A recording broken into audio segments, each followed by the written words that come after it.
That's Daniel Jones watching Tyrod Taylor operate the New York Giants offense. Giants, of course, dropped that heartbreaker to the Buffalo Bills last night in Buffalo. I want to talk about Tyrod. I want to talk about Daniel Jones' worst nightmare. I want to talk about the defense. I want to talk about the return of Saquon Barkley. I want to talk about some of the play calling, which I kind of shake my head a little bit at, but it is what it is. It was a game that the Giants went in severe underdogs. I mean, underdog was the understatement, and it looked like, you know, from Vegas' standpoint, that the Giants were going to take a shellacking in this game. I actually said the Giants were going to win 21-17, I think it was. Giants, of course, dropped this one 14-9. It was a battle of the defenses at points in time.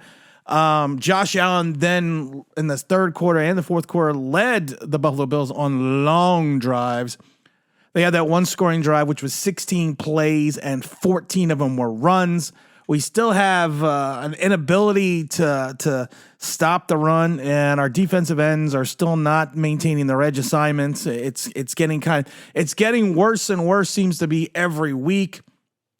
We have to thank God that Josh Allen seems to have been off now 2 weeks in a row. I think something's wrong with Josh Allen. I really do. Going back to that Jacksonville game, he just doesn't look right. And he looked right for a few minutes or for those two drives in the second half, but he just doesn't look right.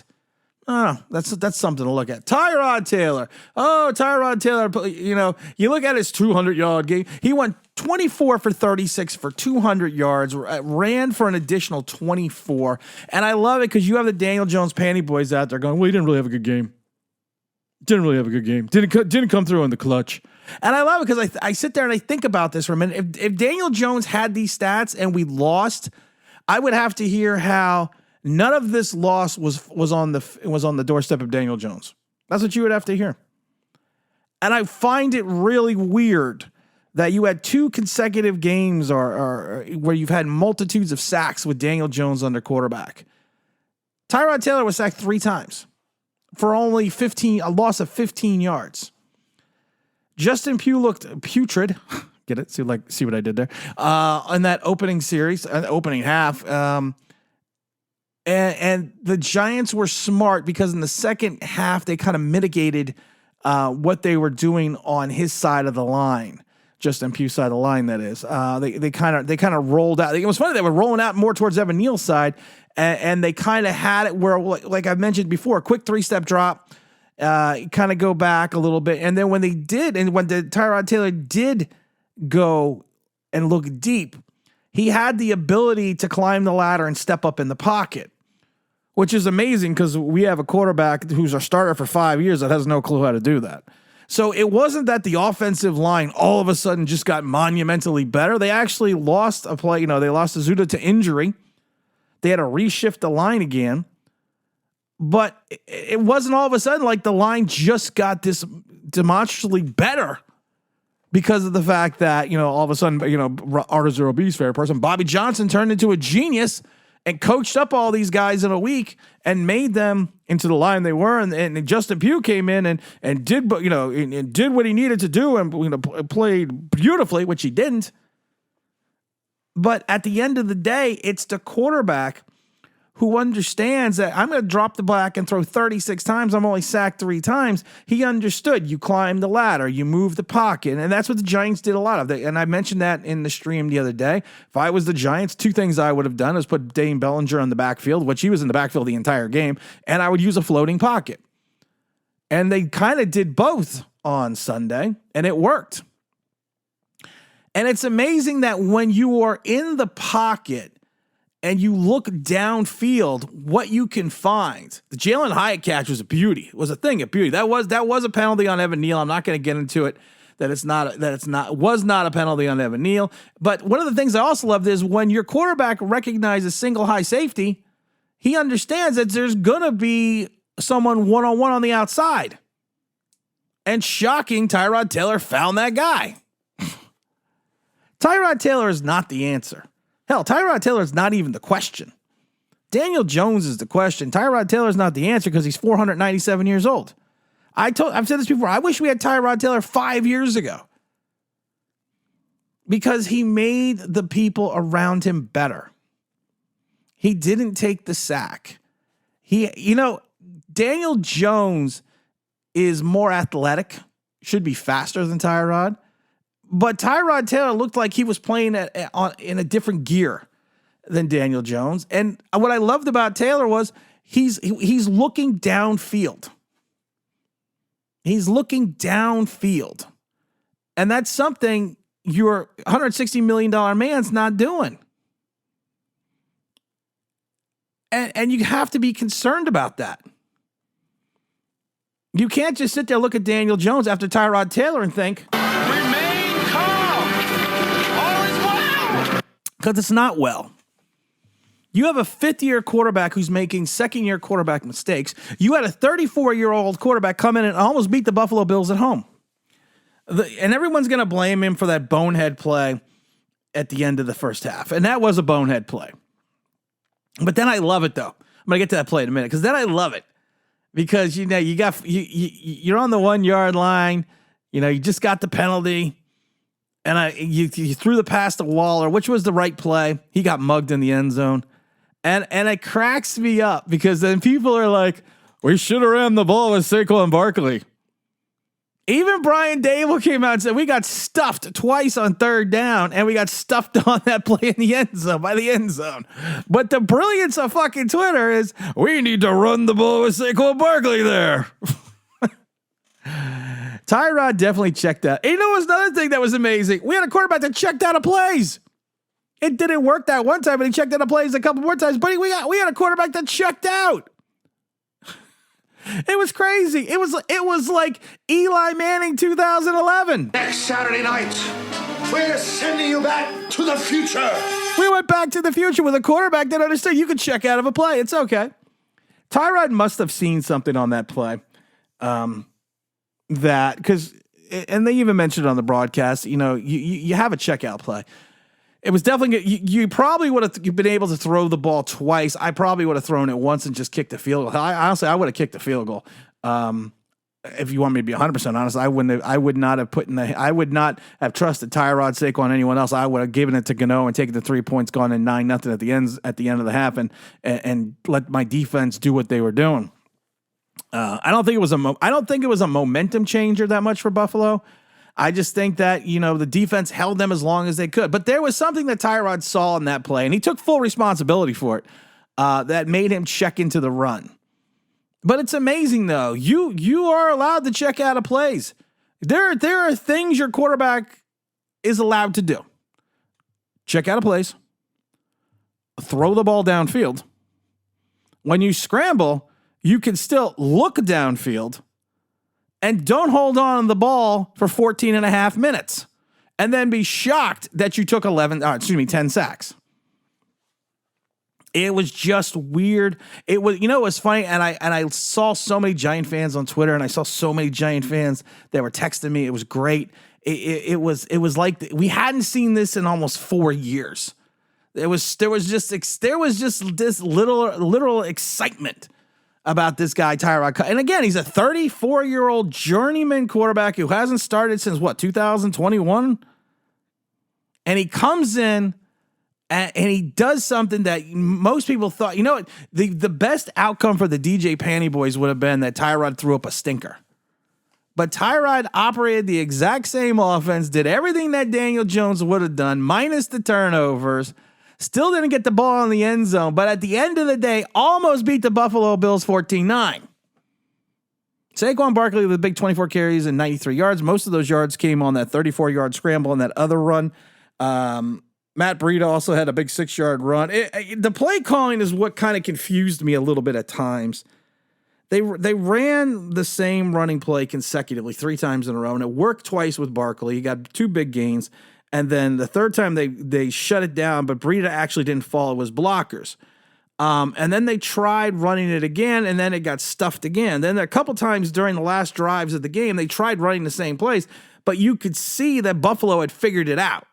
You saw that Buffalo figured it out before that second to last drive, but we still tried to run it again. So sometimes you go to the well too often when something works, not thinking that the defense is smart enough to figure it out.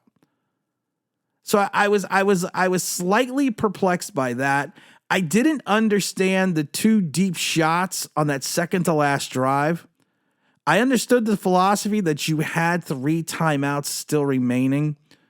So even if you gave the ball back and they only got a field goal, you would still have time on the clock. But it was you had the ball back. You could potentially have had a momentum shift. And I am a big proponent and believing in momentum.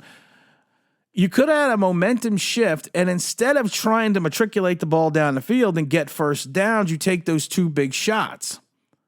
And then you turn the ball over. Now, listen, I am all for the Giants taking shots down the field.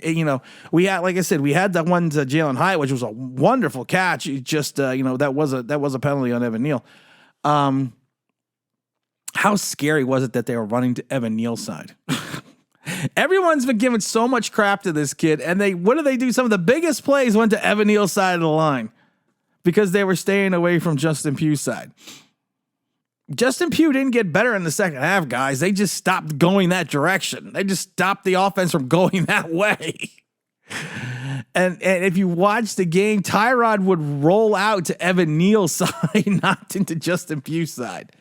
I just find it crazy that I read some of this shit on Twitter and people are like, well, we would have won this game if Daniel Jones was in. We might have lost this game by 28 if Daniel Jones was in the game. Because the Buffalo defense, they did have some giddy up.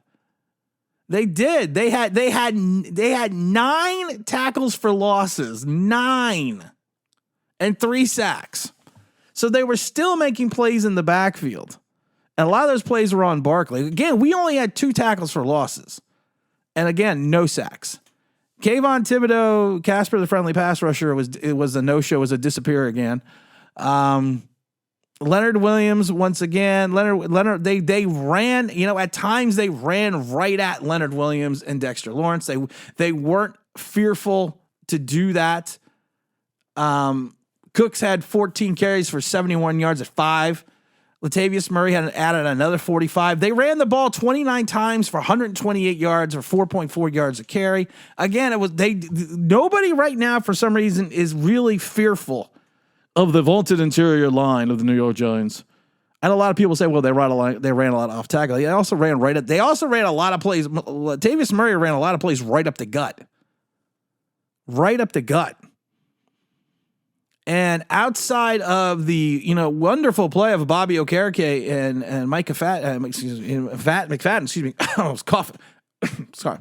And McFadden, who had a combined 18 tackles, your saving grace against this running game, even though they got into the second level, was Bobby and McFadden. So you got to give a big shout out to that as well. And honestly, the secondary held up for most of the game. You had a couple early Cordell Flott sightings, which was very nice. You had opportunities for, they did not pick on Hawkins and Banks as much as I thought they were going to, even though Stephon Diggs did have 10 catches for 100 yards. But they held Josh Allen to 169-yard passings, but it was those 2 long drives that killed us in the second half. Like I said, 16-play drive, 12 of them were runs. They just ate the clock. And I looked at the time of possession, and I thought with those drives that it would have been very skewed. But it was the Giants, again, held the time of possession at 31 minutes and 24 seconds at 28 minutes and 36 seconds for the Buffalo Bills. The Giants are doing things right at times, but the problem is they are losing games on, and they didn't just, the Tyrod Taylor play did not cost them the entire game because there was more plays that they should have had, that they could have had that cost them the game as well. There was about 5 other plays, so you can't just sit there and say, well, if we would have kicked the field goal. You know what's funny? Yeah, Gano is Gamatic, but we don't know if he was going to make the field goals. He's, there's a 99% chance he would have made that first one, but you don't know. He's missed some this year. He's had extra points blocked this year. You don't know. The defense not getting off the field on 2 very long drives, which really killed the team in the second half. It was good in some regards because of the fact that they kept them from they didn't keep them from scoring, but they kept them from scoring quickly, so it ate a lot of the clock. So one of the things I mentioned before was with the Giants, what you really needed to do in this game was to manage the clock and keep the Buffalo offense off the field so they don't have those quick strike plays. The good thing about the defense in some regards was the fact that they did run it. They let them go to those long drives, but it ate up almost an entire quarter of those 2 drives. And it was great. You know what was great? After that scoring drive, what do the Giants do? They come right back and get 3. They bring the ball right down the field and get 3. The offense is a work in progress. Like I said, the play calling to me is still very, very iffy on the offense. They opened it up. You know what they did? They opened it up a lot more with Tyrod Taylor. And yeah, the people are going to say, well, he only threw for 200 yards. Well, Daniel Jones throws for 120, 130 yards and 60 yards rushing, and people think he's Joe Montana. This shows you the level of Daniel Jones. Daniel Jones is on the same level as Tyrod Taylor, who's 34 years old and at the end of his career, who's a backup. You need to look into the draft. You need to look forward. We're stuck with DJ for another year, but this should tell you and this should show you this was Daniel Jones's worst nightmare, that Tyrod Taylor came in, operated the offense with functionality, and then didn't take the sacks, was only sacked 3 times, and made the offensive line look better. I always go back to 2024 when Kurt Warner was in playing for the Giants and they just drafted Eli Manning. Kurt Warner took like 28 sacks in his games. And then they brought in Eli Manning because they had a terrible offensive line. Then they brought in Eli Manning. And Eli Manning only took like 14. It wasn't that Eli Manning was so much better at reading the defenses than Kurt Warner. It wasn't that Eli Manning was so much better at doing certain things or the offensive line just got so much better. Eli Manning just got the ball out quicker.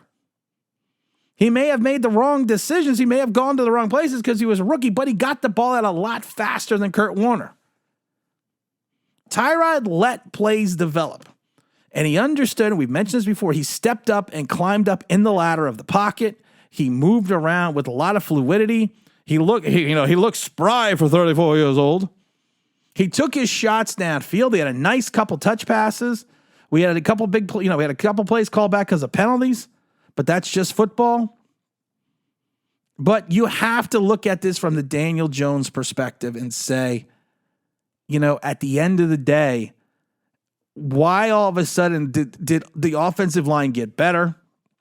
We couldn't still not operate well in the red zone, but the offensive line looked better. They pushed the Buffalo Bills to the limit. That was a penalty in the end zone.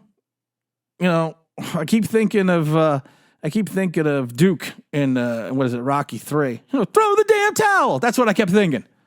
Throw the damn towel. Of course, Apollo Creed died in that one too. Have the Giants' hopes for the playoffs died? Probably. They're 1-5. I said this on Twitter. I said the Giants are going to win tonight and then lose at home to Washington. But here's my thing. You put in Tyrod Taylor, and to all the DJ Panty boys that told us we don't need Saquon Barkley. Saquon Barkley is a luxury. 24 carries, 93 yards, helped the offense move, kept the pressure off the quarterback. You need Saquon Barkley immensely in this offense. And I love that the Giants' total offense is 317 yards to Buffalo's 297. You need this. You need Saquon Barkley. But we do need to find a pass rush, though. We do need to find a pass rush. We need to solidify the offensive line. We need to keep Saquon Barkley healthy. We got to keep using the weapon. And it was really nice to see Wan'Dale Robinson actually go downfield. With Daniel Jones, he's always throwing to Wan'Dale Robinson 3 yards, and he gets whacked. It was nice to see him with that nice 13-yard catch. What's funny? Wan'Dale was targeted 8 times, had 8 catches for 62 yards. He should just be a running back. He should be Tony Galbraith. He should be the old number 30 for the Giants in 86 who came over from the Minnesota Vikings. Back in, I think it was 85. He should be Tony Galbraith. That's what he should be. It was nice to see Jalen Hyatt get involved. You know what I thought was crazy? This is what I thought was crazy. Darius Slayton, 6 targets, 4 receptions. Wan'Dale Robinson, 8 for 8. Darren Waller, 7 for 5. Jalen Hyatt, 4 for 3. Saquon Barkley, 4 for 5. That means he's putting the ball in a position for people to make the catch. You had Darius Slayton average 17.3 yards, especially with that 31-yard catch. Throw the ball down the field. We had plays of 31, 13, 20, and 12. We actually had longer pass plays than the Buffalo Bills did. No longer can you sit there and tell me that after 5 years, we don't know what the ceiling is for Daniel Jones, because I watched the game yesterday. The ceiling is Tyrod Taylor.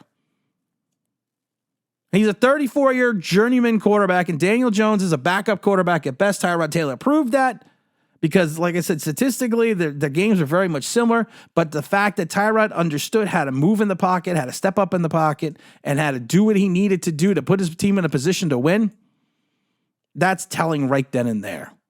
I don't know if we're going to have a live stream tonight on Monday to talk about this. Who knows? We might. If we do, it'll be at 6:45. And again, this is Tim with Online Big Blue, bringing you the best in New York Giants sports talk and entertainment. And don't forget to like, don't forget to subscribe, don't forget to ring that bell because you want to know why. That'd be awesome.